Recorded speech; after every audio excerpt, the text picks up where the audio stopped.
Welcome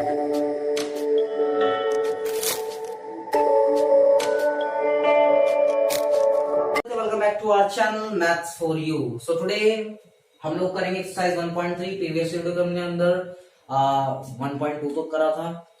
and अगर किसी भी स्टूडेंट को किसी एग्जांपल में क्वेरी आती है तो यार कमेंट सेक्शन में पूछ लिया करो, एग्जांपल भी आपको दे दूंगा मैं, ठीक है। तो ठीक है, चलो हो गया। इसके बाद देखते हैं हम लोग एक चीज और, वो क्या, प्लीज यार जिसने नई इंट्रो देखा सबसे पहले इंट्रो देख के आओ, बिकॉज इंट्रो के अंदर 3 वीडियो में इंट्रो है। पॉजिटिवली बताया जाए तो इन 3 वीडियो के अंदर ना सब चैप्टर्स हो जाता है। जिसने वो इंट्रोडक्शन अच्छे से समझा, अच्छे से कराया ना, ये तो सब कुछ करके बैठा हुआ है आराम से। वो उसने नहीं मेरे पास आना वीडियो देखने के लिए 1.3 की, वो कर लिया उसने। इंट्रोडक्शन सबसे इंपॉर्टेंट है, वो देखो आराम से। तो चलो स्टार्ट करते हैं। ये सब थ्योरेटिकल एक्सरसाइज है, बहुत कम क्वेश्चन है इसके अंदर कराने के लिए। जो क्वेश्चन आएंगे कराने के लिए वो 1.6 से आएंगे। तो चलो इसको तो देख लें। फर्स्ट क्वेश्चन है, make the correct statement by filling the symbol subset और not subset in the blank space. कुछ क्वेश्चन दिए हुए हैं आपको। फर्स्ट पार्ट है, एक सेट है जिसके अंदर एलिमेंट है 2, 3, 4। बुक है ना आप लोगों के पास? अगर नहीं है तो मेरे को कमेंट कर देना भैया, मैं पीडीएफ भेज दूंगा क्वेश्चंस का, मैं यहाँ डिस्क्रिप्शन में लगा दूंगा। तो एक सेट है जिसके अंदर है 2, 3, 4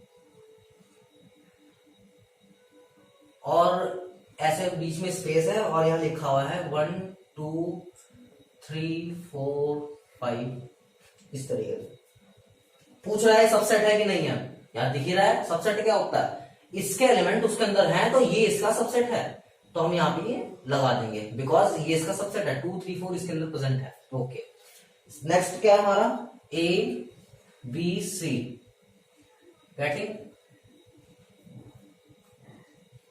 और आगे क्या दिया हुआ है यहाँ पे, B, C, D। ओहो, जब तक B था, C था, ठीक था, D आया काम खराब। बिकॉज यहाँ पे क्या है, A, B, C, यहाँ B, C, D, तो ये इसका सबसेट नहीं है।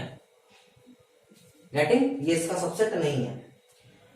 अब देखो क्या कह रहा है, थर्ड क्वेश्चन, थर्ड पार्ट बढ़िया है। X such that X is a student of class 11। X कोई बच्चा है क्लास 11th का, ठीक है, ऑफ योर स्कूल, आपके स्कूल का। दूसरा पार्ट क्या है, X such that X is a student of your school। तो अब यहां पे जरा ध्यान से समझना इस चीज को। X कोई बच्चा है आपके स्कूल का और X कोई बच्चा है आपके क्लास 11th में आप ही के स्कूल का। तो अगर मैं ये कहूं कि इनके आप देखो, बोर्ड की क्लासेस होती हैं, एक एग्जांपल दे रहा हूं, ध्यान समझना। बोर्ड क्लासेस है 12th 10th।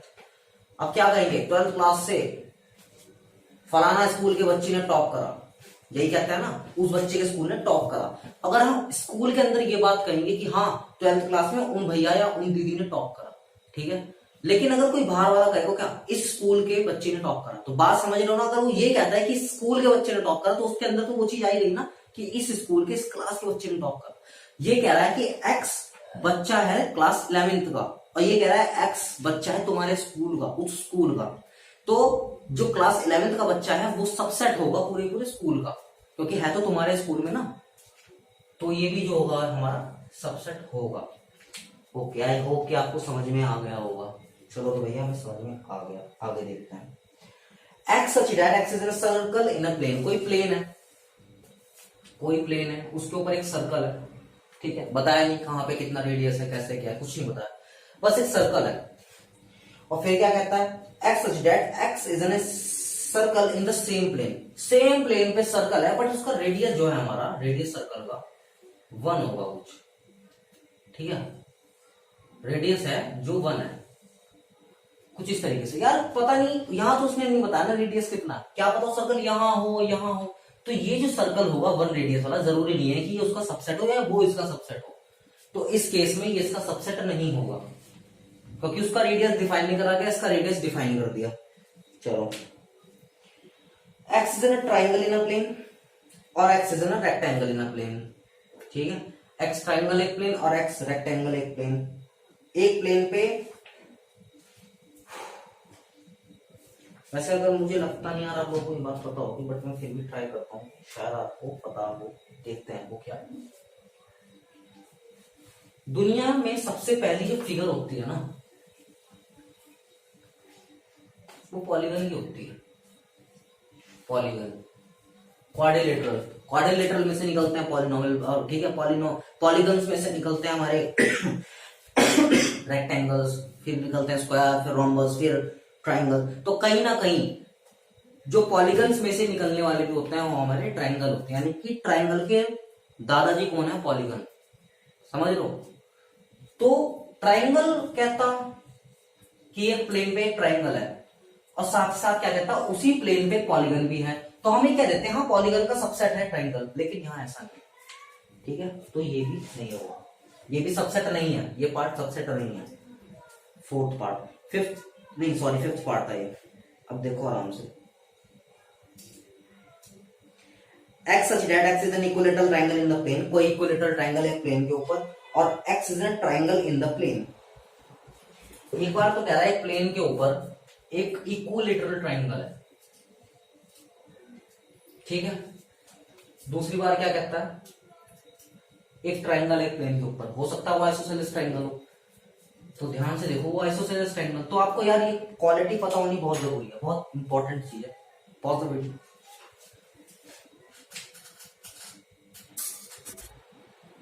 तो इस क्वेश्चन के अकॉर्डिंग देखते हैं। सबसे पहले क्या है, इसने कहा है कि इक्विलेटरल ट्रायंगल प्लेन के ऊपर है, तो एक आपसे क्वेश्चन पूछता हूँ, तो ध्यान से। हमारे पास दो दुकान है, ठीक है, दो शॉप है हमारे पास, ठीक है। एक शॉप के अंदर पड़े हुए हैं इक्विलेटरल ट्रायंगल्स, बहुत सारे इक्विलेटरल ट्रायंगल पड़े हुए हैं, बहुत सारे पड़े हुए हैं। और एक शॉप के अंदर पड़े हुए हैं बहुत सारे आइसोसेलेस ट्रायंगल, आइसोसेलेस, ठीक है। अब सबसे पहले तो बच्चों को ये बताना बहुत जरूरी है, what is equilateral triangle and what is isosceles triangle. ध्यान से देखो, इक्विलेटरल वो होते हैं जिसके तीनों साइड इक्वल हो, और आइसोसेलेस वो जिसके दो साइड से इक्वल हो। तो कहीं ना कहीं मैं आपसे क्वेश्चन पूछता हूँ, ऐसी कौन सी शॉप है जिसके अंदर दोनों ट्रायंगल पड़े हुए हैं, इक्विलेटरल भी, ये इक्विलेटरल वाली है और ये आइसोसेलेस वाली है। ऐसी कौन सी शॉप है जिसके अंदर दोनों पड़े हुए हैं, इक्विलेटरल भी और आइसोसेलेस भी? लगाइए दिमाग, लगाइए। आइसोसेलेस ट्रायंगल वो होते हैं जिसकी दो साइड्स इक्वल होते हैं, और इक्विलेटरल वो जिसके तीनों साइड्स इक्वल हैं। तीन साइड्स इक्वल है मतलब उसकी दो तो इक्वल होंगी ही होंगी, और जब भी किसी भी ट्रायंगल की दो साइड्स इक्वल हो जाए तो फौरन वो प्रूव हो जाता है कि वो आइसोसेलेस ट्रायंगल है। तो इक्विलेटरल ट्रायंगल आइसोसेलेस ट्रायंगल भी होता है। तो इस वाले शॉप के अंदर दोनों पड़े हुए हैं, आइसोसेलेस भी और इक्विलेटरल ट्रायंगल। लग गई पता रास की बात? बहुत डीप बात है, बहुत डीप बात है, इसे बहुत ध्यान से समझ के, ठीक है। तो ये इसका सबसेट होगा, क्योंकि इसने कहा इक्विलेटरल ट्रायंगल है और एक और ट्रायंगल है, तो ट्रायंगल आइसोसेलेस हो सकता है। जो अगर इक्विलेटरल ट्रायंगल के अंदर आइसोसेलेस है तो ये इसका सबसेट होगा। ये कौन सा पार्ट था? ये हमारा था पार्ट नंबर 6, ठीक है। चलो पार्ट नंबर 7 पे देखते हैं। X is an even natural number और X is an integer. Even natural number पता है ना कहां से होता है, 1 2 3 4 and so on. Even number है और इंटीजर्स भी है, यानी कि इंटीजर्स जो है वो नेचुरल नंबर तो होंगे ऑब्वियसली, तो ये भी सबसेट है इसका। चलो ओके भैया, हो गया। नेक्स्ट क्वेश्चन पे आते हैं। देखो यार, बड़े बड़े क्वेश्चन हो जाते हैं, प्रॉब्लम आती है तो डीप चीजें समझने में, ये डीप चीजें नहीं समझ में आती, पर ये समझ में आ जाना भैया तो नॉलेज यहाँ से यहाँ लेवल हो सकता है उसका। यही तो फर्क होता है टॉपर में से। अब आपको पता होगा यहाँ जो सीबीएसई का पैटर्न आया है तो उसके अंदर 20 मार्क्स के एमसीक्यूज आने हैं। जो 1 मार्क्स के क्वेश्चन आएंगे ना, वो ये होते हैं, बहुत डिटेल चीजें होती हैं। टॉपर्स निकालने के लिए अब एक एक नंबर के लिए एक एक वर्ड्स को समझना पड़ेगा कि क्या चीज है, कैसे है, क्यों है, क्या बिलोंग्स टू है, क्या सबसेट है, ये चीज को समझ लो, नहीं तो 80 आ जाएंगे बस, ठीक है। चलो बेटा क्वेश्चन नंबर 2 बात है, चलो start. A B is not the subset of B C A. ये पूछ रहा है ट्रू है या फॉल्स है। एक सेट है ए बी और एक है ए बी सी, और कह रहा है ये सबसेट नहीं है, तो भैया ये फॉल्स, ये झूठ बोल रहा है। ए बी सी है और बी सी एक में है, तो क्या उसका सबसेट नहीं होगा? तो पहले वाला फॉल्स है, ये बिल्कुल है, सबसेट है। दूसरा है ए ई एक सेट में है जो कि सबसेट है x such that x is a vowel in the English alphabet. तो ये भी है क्योंकि इंग्लिश अल्फाबेट के अंदर हमारे ए ई आई ओ यू होता है और यहाँ ए ई प्रेजेंट है एक सेट में, तो ये सबसेट है। दूसरा है 1 2 3 ऐसे दिया हुआ है, 1 2 3 कर्ली ब्रैकेट है, ठीक है, मैं ऐसे ब्रैकेट लगा दिया 1 3 5। तो ये तो आप इजीली देख पा रहे हैं कि ये सबसेट नहीं है, बट यहाँ दिया सबसेट है, तो ये फॉल्स है। देखो यार बेटा, तुम्हारा बुक नहीं है तो तुम मुझे बता सकते हो कि भैया हमारे पास बुक नहीं है, तो मुझे बता देना यार, मैं पीडीएफ में अगली बार से मैं दे दिया करूंगा। मैं कुछ इस तरीके से एडिट करूंगा कि यहाँ पे भी क्वेश्चंस आपको नजर आएंगे मेरे बराबर में, आप लोग यहाँ से क्वेश्चन को पढ़ सकते हैं, ठीक है। तो जिसके पास बुक नहीं है प्लीज बता देना इस वीडियो में, तो मैं आपको जिसके पास बुक नहीं है उसको पीडीएफ दे दूंगा क्वेश्चन का। अदरवाइज मैं नेक्स्ट वीडियो के अंदर एडिटिंग ऐसे करूंगा कि यहाँ पे क्वेश्चन आपको मिल जाएंगे, ठीक है। तो चलो यार ठीक है। इसके बाद हमारा फोर्थ पार्ट वो क्या कह रहा है, बहुत ध्यान से। ये क्वेश्चन कुछ इस तरीके से, ए सबसेट है ए बी और सी का, है या नहीं है? भैया है, क्योंकि इसके अंदर ए बी सी तीनों है, बट यहाँ ए है तो ये सबसेट है इसका, ओके। लेकिन नेक्स्ट क्वेश्चन में पूछा गया है क्या ये बिलोंग करता है। अगर ये इस तरीके से होगा तब तो ये हम कहते हैं कि हाँ भैया ये बिलोंग भी है, बट ये जो कर्ली ब्रैकेट आ गया इसके वजह से ये बिलोंग वाला जो केस है वो फॉल्स हो जाएगा। तो पार्ट नंबर 5 फॉल्स है। 6 part, x such that x is an even natural number less then 6। X natural number है, लेस देन 6 है, यानी कि 1 2 3 4 5, ठीक है, ये नेचुरल नंबर है, इवन का सॉरी, यानी कि 2 4 बस लेस देन 6 है ना, नेचुरल नंबर लेस देन 6। और x such that x is a natural number which divide 36। x कोई नेचुरल नंबर है जो डिवाइड करते हैं 36 को, तो 2 डिवाइड करता है 36 को, बिल्कुल कर देता है डिवाइड, तो ये इसका सबसेट होगा, ये इसका सबसेट होगा। क्वेश्चन नंबर 3, लेट ये देख लेते हैं शुरू करके इसको।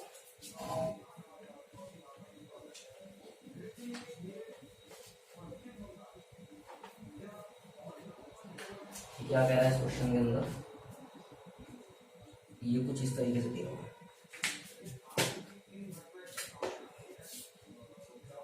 1 2 3 4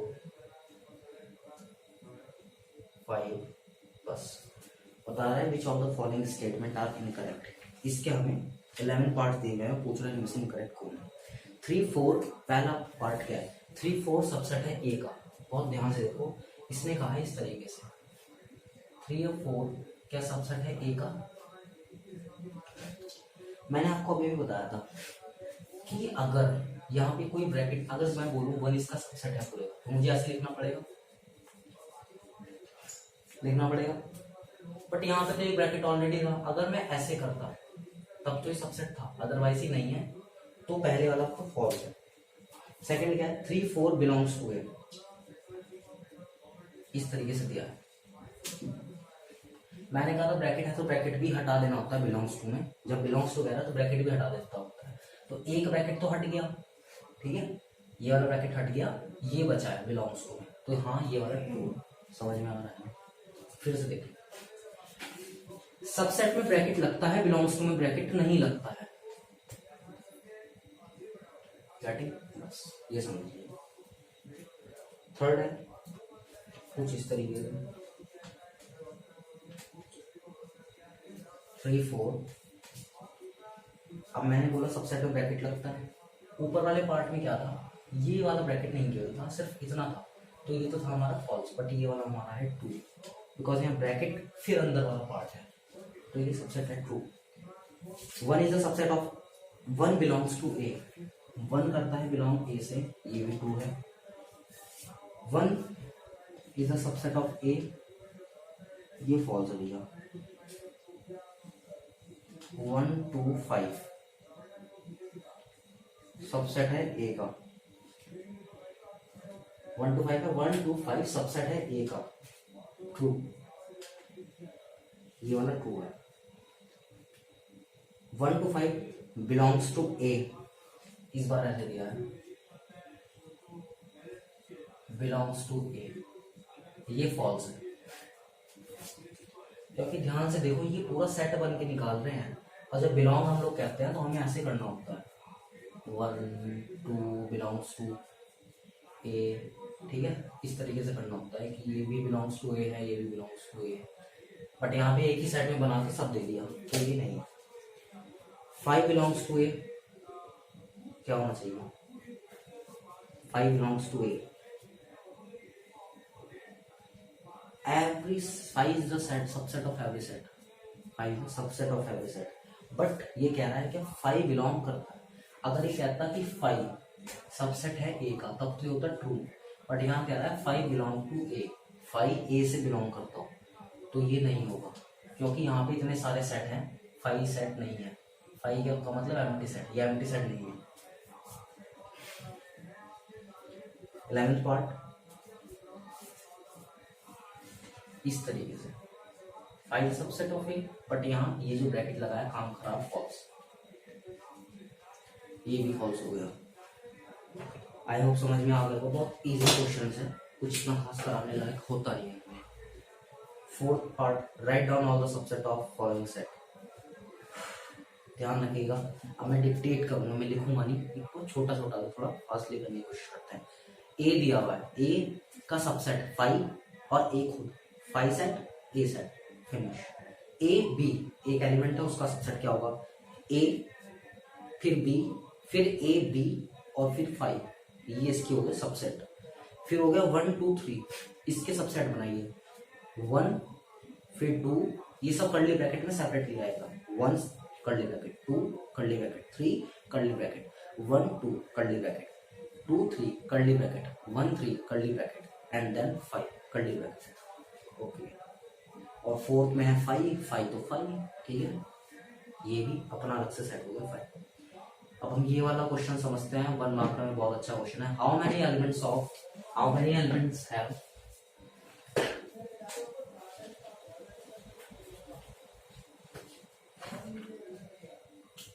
बोल रहा है कितने एलिमेंट होंगे इसके अंदर,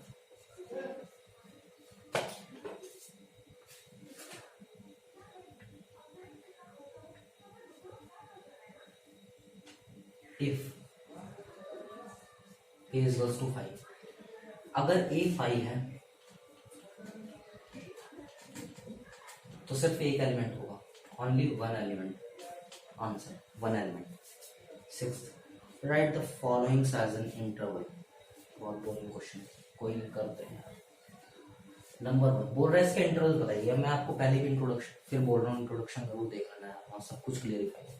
इंटरवल्स में क्या होता है, ग्रेटर देन है तो ओपन, अगर साथ में क्लोज भी है तो क्लोज, सॉरी इक्वल भी है तो क्लोज इंटरवल। फर्स्ट में क्या आ गया है, x such that x belongs to real number -4 less than x greater than equal to 6, तो यहां बनेगा -4 और यहाँ पे ये। नेक्स्ट में है -12 और 10, दोनों में ओपन, बिकॉज यहाँ इक्वल टू है नहीं। थर्ड में है 0 क्लोज, बिकॉज यहाँ 0 के बाद लेस देन इक्वल टू है। 7 में ओपन एंड देन 0 दोनों के अंदर close. 3 4। 6th question is also complete. 7th question, सबको सेट बिल्डर फॉर्म के अंदर ट्रांसलेट करना है। -3 to 0 कैसे करेंगे, x such that x belongs to real number, ठीक है, x such that x belongs to real number, -3 and 0। तो देखो भैया कैसे लिखेंगे इसको, x such that x belongs to real number -3 less than x less than -3 to 0, हाँ less than 0। Second part है 6 से 12, 6 से 12, बट यहाँ ब्रैकेट का इंटरवल का ध्यान रखना है, यहाँ पे है क्लोज इंटरवल, तो 6 से 12 x such that x belongs to real number less than equal to 6, फिर आएगा एक्स इस तरीके से, x such that x belongs to real number, ये सब के सब आपको ऐसे करके लिखना है। बस इंटरवल का ध्यान रखना, जहाँ ओपन है वहां पे, जहाँ पे ओपन इंटरवल कह रहा है वहां ये इक्वल टू का साइन नहीं आएगा, बट जहाँ क्लोज कह रहा है वहां इक्वल टू का साइन आएगा। तो ये क्वेश्चन आप ऐसे कर लेंगे, ये वाले, ये भी फिनिश। 8th क्वेश्चन अच्छा है, 8th क्वेश्चन देख लेते हैं, ये एक्सरसाइज कंप्लीट होने वाली है।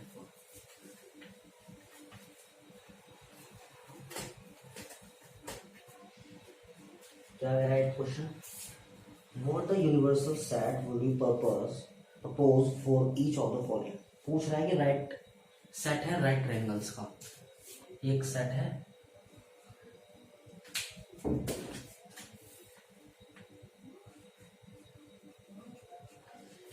राइट ट्रायंगल्स का सेट है, पूछ रहा है उसका यूनिवर्सल सेट क्या होगा, पॉलीगन। ठीक है, पॉलीगन इसका यूनिवर्सल सेट होगा। राइट ट्रायंगल का मतलब होता है ये, आप ध्यान से देखें तो पॉलीगन में से ही निकलता है हमारा राइट ट्रायंगल, तो यूनिवर्सल सेट इसका ये होगा। फिर पूछ रहा है आइसोसेलेस ट्रायंगल का। आइसोसेलेस ट्रायंगल हमारे होता है सेकंड पार्ट में, आइसोसेलेस ट्रायंगल दो साइड्स इक्वल और एक बड़ी। बहुत ध्यान से देखो, अगर आप पॉलीगन को ही ले लें तो दो साइड्स तो ये हो गई और एक ये वाली साइड ले लें, बन गया आइसोसेलेस ट्रायंगल 1 2 3। या फिर आप कोई भी 2D फिगर ले लें, रेक्टेंगल ले लें, दो साइड से एक बड़ी, isosceles triangle complete. So this is the right question. Second part का आंसर है पॉलीगन एंड 2D फिगर कोई भी। फर्स्ट पार्ट का आंसर है पॉलीगन। और the last question, last question कह रहा है गिव द सेट, एक सेट हमें गिवन है A 1 3 5, B गिवन है 2 4 6, C गिवन है 0 2 4 6 8, which of the following may be considered as the universal set. चार ऑप्शन दिए हैं, बताइए यूनिवर्सल सेट इसमें से कौन सा होगा for all the three sets A. तीनों सेट के लिए एक यूनिवर्सल सेट इनका कौन सा होगा, देखते हैं। पहले बार फर्स्ट पार्ट 0 1 2 3 4 5 6, सी में देखो 8 दिया हुआ है तो 8 तो इसमें रहेंगे। सेकंड 5 बिल्कुल गलत। थर्ड में लगता है सब होंगे 0 1 2 3 4 5 6 7 8 9 10, लेकिन फोर्थ वाले में हमारे पास 0 नहीं है, सी में 0, तो इसका आंसर है थर्ड। आई होप आपको अच्छा लगा होगा, एक एक चीज समझ में आई होगी। And if you have any other query please written on the comment section and please like the video if you gain something from here. So next video आएगी उसके लिए 1.4 के लिए, pause the video and please note it down. Thanks.